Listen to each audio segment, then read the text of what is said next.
રાજસ્થાનના બીકાનેર પાસે આવેલા એક ગામમાં ફાઇટર પ્લેન ક્રેશ થયું છે। સ્થાનિક રિપોર્ટ મુજબ આ પ્લેન બીકાનેરના શોભાસર ગામ પાસે ક્રેશ થયું છે। શોભાસર ગામના લોકોએ પ્લેનમાંથી નીકળતો ધુમાડો જોયો અને તેઓએ પોલીસને જાણ કરી હતી। ત્યારબાદ ફાયર ફાઇટરને જાણ કરવામાં આવી હતી અને રાજસ્થાનના બીકાનેરમાં ભારતીય વાયુસેનાનું એક લડાકુ વિમાન ક્રેશ થયું છે। બીકાનેરમાં આ દુર્ઘટના नाल एरबेज पास बनी होवानुं पण कहेवामां आवी रह्युं छे। ग्रामजनोए जणाव्युं के तेओए प्लेनमांथी पायलट पेराशूटमांथी उतरतो जोयो हतो तथा प्लेन क्रेश थया बाद धुमाड़ो निकळ्यो हतो।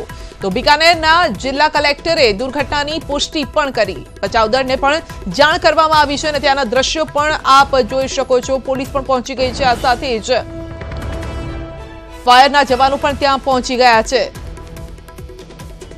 तो लोकोए धुमाड़ो निकळतो जोयो हतो। त्यारबाद तेओए पोलीसने अने फायरने जाण करी हती। त्यारबाद ते टुकड़ीओ पण त्यां आवी पहोंची छे।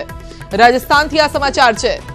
राजस्थानना बीकानेर पासे आवेला एक गाममां फाइटर प्लेन क्रेश थई गयुं छे।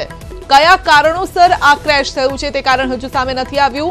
प्लेन क्रेश थयुं छे। स्थानिक रिपोर्ट मुजब आ प्लेन बीकानेરના શોભાસર ગામ પાસે ક્રેશ થયું છે। શોભાસર ગામના લોકોએ પ્લેનમાંથી નીકળતો ધુમાડો જોયો હતો। ત્યારબાદ તેઓ પોલીસને જાણ કરી। ફાયર ફાઇટરને પણ જાણ કરવામાં આવી।